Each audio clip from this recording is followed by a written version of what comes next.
how did Japan get rich day by day? That's the real question. Wait, how did a country bombed into rubble in 1945 become the third largest economy on Earth in less than 40 years? Because what happened in Japan between 1950 and 1990 wasn't luck, it wasn't just hard work, and it definitely wasn't an accident. It was the most deliberate, ruthless, and brilliant economic transformation in modern history, and almost nobody in the West understands how it actually worked. Here's what you probably know about Japan's rise. Post-war miracle, manufacturing powerhouse, Toyota, Sony, Honda, efficiency, discipline, rise of the salarymen. That's the story everyone tells, but here's what that story leaves out. Japan didn't just build better cars and better electronics, they rewired the entire relationship between government, banks, corporations, and workers in a way that made traditional American capitalism look slow, chaotic, and kinda naive. They created a system so effective that by 1989, Tokyo real estate was theoretically worth more than all the real estate in the entire United States combined. And then it all collapsed. But before we get to the crash, we need to understand the rise, because the same strategies that made Japan unstoppable also planted the seeds of its downfall. And the lessons from that rise, they're playing out right now in China, South Korea, and every emerging economy trying to crack the code. So let's go back to 1945, to the ashes, and watch how Japan got rich day by day. August 1945, Japan has just surrendered. 2 atomic bombs, firebombing of Tokyo, over 60 cities flattened, industrial capacity destroyed, millions dead, and millions more homeless. The country is physically, economically, and psychologically broken. American troops occupy the islands. General Douglas MacArthur becomes the de facto ruler of Japan. And here's where the story gets interesting, because MacArthur and the US occupation forces had a choice: punish Japan into permanent weakness the way the Treaty of Versailles tried to punish Germany after World War I, or rebuild Japan into a strong, stable, capitalist ally in East Asia to counter the spread of communism from the Soviet Union and Mao's China. They chose option 2, and that decision changed everything. The Marshall Plan of the East. The US poured resources into Japan, not as much as Europe got under the Marshall Plan, but enough to stabilize the economy, rebuild infrastructure, and prevent mass starvation. But more importantly, the US did something Japan never expected. They forced Japan to adopt a new constitution that banned the country from having a real military. Article 9 of the Japanese Constitution, written in 1947, essentially said Japan can never wage war again. At first, this seemed like a punishment, a permanent leash, but it turned out to be a gift. Because while the US, the Soviet Union, Britain, and France were spending 5%, 10%, sometimes 15% of their GDP on defense, Japan spent almost nothing. That money went somewhere else. It went into factories, into education, into infrastructure, into research and development. Japan became the only major industrial nation in the world that didn't have to waste resources on a military-industrial complex. They could focus entirely on economic growth, and they did. The Korean War boom in 1950. Then it came the Korean War boom. In 1950, North Korea invaded South Korea. The US scrambled to respond, and they needed supplies fast. Uniforms, vehicles, steel, electronics, medical supplies, food, everything. And Japan was right there. Geographically perfect, politically aligned, desperate for work. The US military began placing massive orders with Japanese factories. This was Japan's first economic windfall. Factories that had been idle or destroyed during World War II were rebuilt and repurposed. Japanese companies learned how to manufacture at scale, under pressure, to American standards. By the time the Korean War ended in 1953, Japan's GDP had grown by over 50%. But more importantly, Japanese industry had learned something critical: how to manufacture high-quality goods efficiently and cheaply, and they were just getting started. The Ministry of International Trade and Industry. Here's where Japan did something no Western country would ever tolerate. They created a system where the government didn't just regulate the economy, it directed it. The Ministry of International Trade and Industry, MITI, became the brain of Japan's economic strategy. MIDI didn't own companies, it didn't run factories, but it decided which industries would get funding, which companies would get loans, which technologies would be developed, and which markets Japan would dominate. This wasn't communism, this wasn't socialism, this was industrial policy on steroids. MIDI would identify a strategic industry, say steel or shipbuilding or electronics, and then coordinate banks, corporations, universities, and government agencies to pour resources into that sector. If you were a Japanese company in a MIDI-approved sector, you got cheap loans, tax breaks, protection from foreign competition, and guaranteed government contracts. If you weren't, you were on your own. This created an economy that moved with focus and speed that free market capitalism could not match. The main bank system. Now here's the financial trick that made the whole thing work. In most capitalist countries, companies raise money by selling stock or issuing bonds to thousands of different investors. The investors want profits, they want dividends, they want short-term results. Japan said, what if we skipped all that? Instead, every major Japanese corporation had a main bank, one bank. That bank owned part of the company, lended money, had representatives on the board, and basically functioned as a long-term strategic partner. The bank wasn't trying to squeeze out quarterly profits, it was trying to build a dominant global company over decades. And because the Bank of Japan controlled interest rates and essentially guaranteed these banks wouldn't fail, the banks could lend aggressively without worrying about risk the way American banks did. This meant Japanese companies could think long-term. They could undercut American competitors on price for years, even at a loss, because they knew their bank would keep funding them. They could invest in R&D that wouldn't pay off for a decade. They could focus on market share instead of profit margins. And American companies, obsessed with quarterly earnings reports and shareholder value, couldn't keep up. Keiretsu, the corporate families. Then there were the Keiretsu. Think of them as corporate families, massive conglomerates where a bank, a trading company, a manufacturer, and a dozen suppliers all owned pieces of each other and worked together. Mitsubishi, Mitsui, Sumitomo, these weren't just companies, they were ecosystems. If you were part of a Keiretsu, you had guaranteed buyers, guaranteed suppliers, guaranteed financing, and guaranteed support. It was almost impossible to fail, but it was also almost impossible for outsiders to break in. Foreign companies trying to sell products in Japan ran into a wall of these interlocking relationships. The market looked open, but it was functionally closed. Lifetime employment and company loyalty.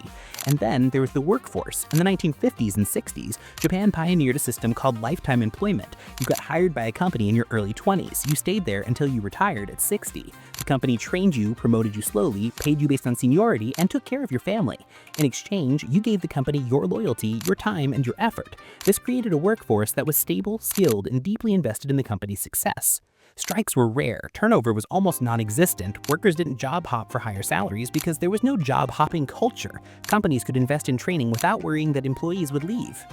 Employees could make long-term sacrifices, working late, relocating, learning new skills, because they knew the company would take care of them later. It was the opposite of American labor markets, where workers and companies treated each other as disposable. The currency advantage. And here's the final piece. The yen was undervalued for decades. After World War II, the yen was pegged at 360 yen to $1 US. That rate stayed fixed until 1971. This made Japanese exports incredibly cheap. A car that cost $10,000 to make in Detroit could be made in Japan for the equivalent of $6,000, shipped to the US and still sold for $8,000, undercutting American manufacturers while making a profit. American workers, politicians, and business leaders screamed that this was unfair, and they were right, but Japan didn't care. They were playing a different game. Steel and shipbuilding, the foundation. In the 1950s and 60s, Japan targeted two industries first, steel and shipbuilding. Why? Because steel was the backbone of every other industry, and shipbuilding was how you moved goods across the ocean.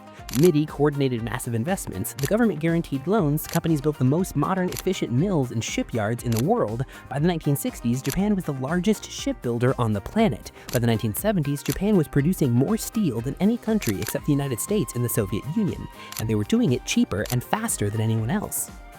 Automobiles, the takeover. Then came cars. In the 1960s, Japanese cars were a joke in America, small, weak, cheap-looking. But Japanese automakers, Toyota, Honda, and Nissan, studied American cars obsessively. They didn't just copy, they improved. They focused on fuel efficiency, reliability, and quality control. They pioneered just-in-time manufacturing where parts arrived exactly when needed, eliminating waste and inventory costs. They empowered workers to stop the assembly line if they spotted a defect, something American factories would never allow because it slowed production. And then came the 1973 oil crisis. Gas prices quadrupled overnight. Americans were waiting in line for hours just to fill their tanks. And suddenly, those small, fuel-efficient Japanese cars didn't look so stupid anymore. They looked smart. By 1980, Japan was exporting millions of cars to the US every year. By 1990, Toyota, Honda, and Nissan were household names, and American automakers were losing billions. Then came electronics. In the 1950s, a small Japanese company called Tokyo Tsushin Kogyo bought the rights to the transistor from Bell Labs in the US for $25,000. That company would later change its name to Sony. Sony built the world's first transistor radio, then the Walkman, then the Trinitron TV. Panasonic, Sharp, and Toshiba followed.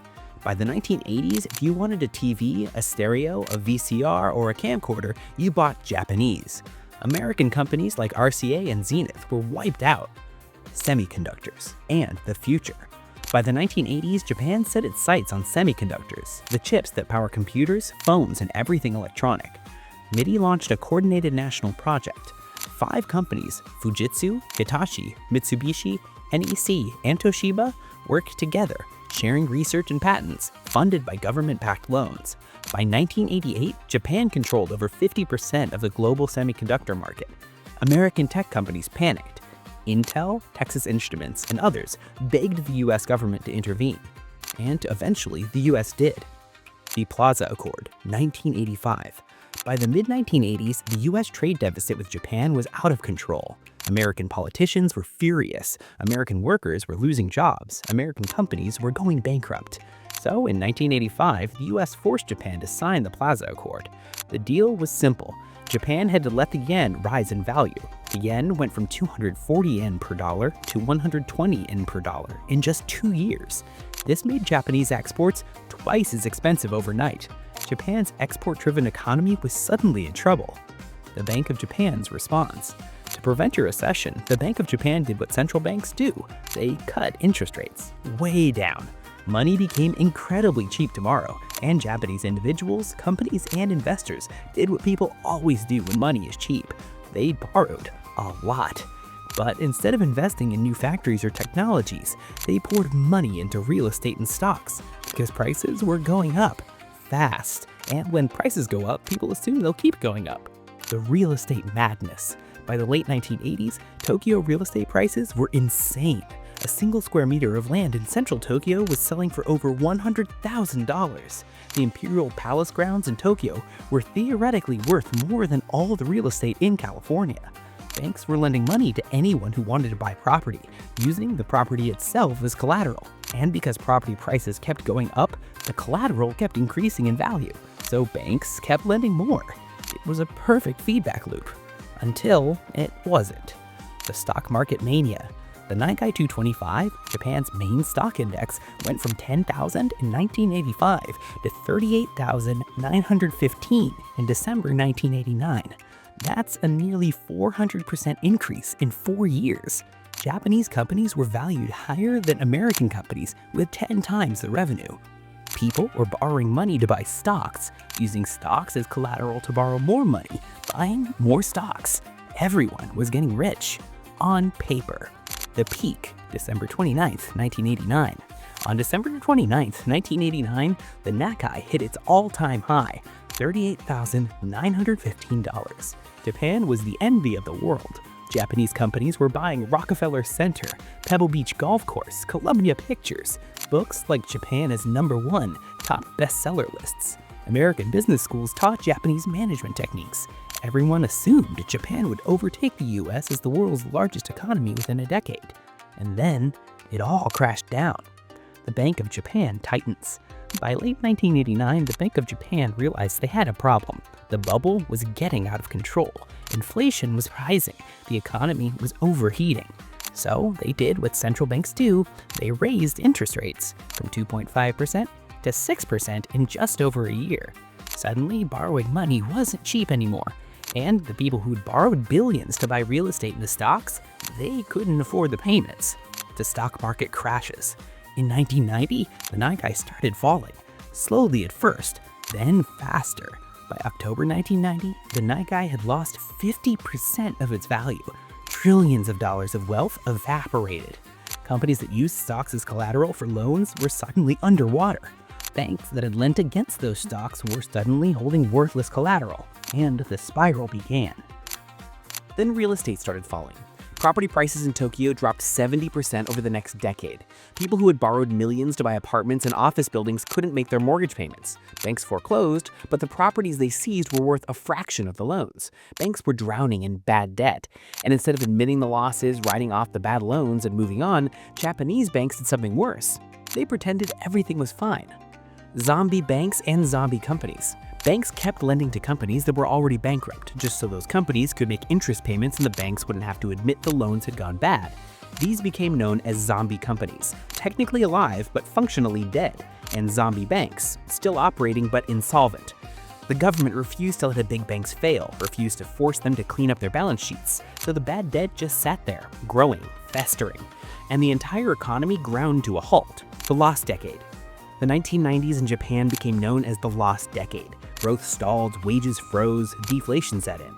Young people graduating from college couldn't find jobs. The lifetime employment system started breaking down. The government tried everything: stimulus spending, infrastructure projects, interest rate cuts. Nothing worked, because the core problem wasn't a lack of demand, it was a financial system clogged with bad debt and a corporate sector unwilling to restructure. The lost decades. The lost decade turned into the lost 2 decades, then the lost 3 decades. As of 2026, the Nikkei hasn't returned to its 1989 peak in inflation-adjusted terms. An entire generation of Japanese workers has lived through economic stagnation. Lesson 1. Government-led growth works until it doesn't. Japan proved that a government can successfully direct an economy if it's smart, focused, and disciplined. Meade's industrial policy was brilliant in the 1950s, 60s, and 70s, but by the 1980s, the same system that had driven growth became a straitjacket. The close relationships between government, banks, and corporations made it impossible to admit failure, restructure bad companies, or let creative destruction happen.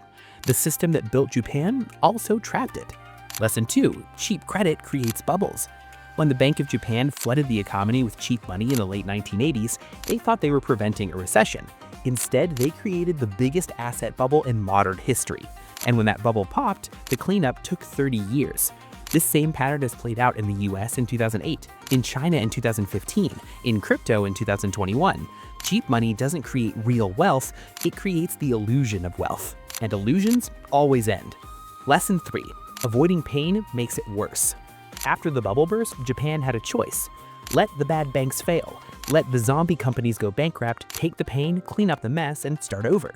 Or delay, deny, and hope things get better on their own. They chose delay, and it cost them 30 years. The US learned this lesson in 2008.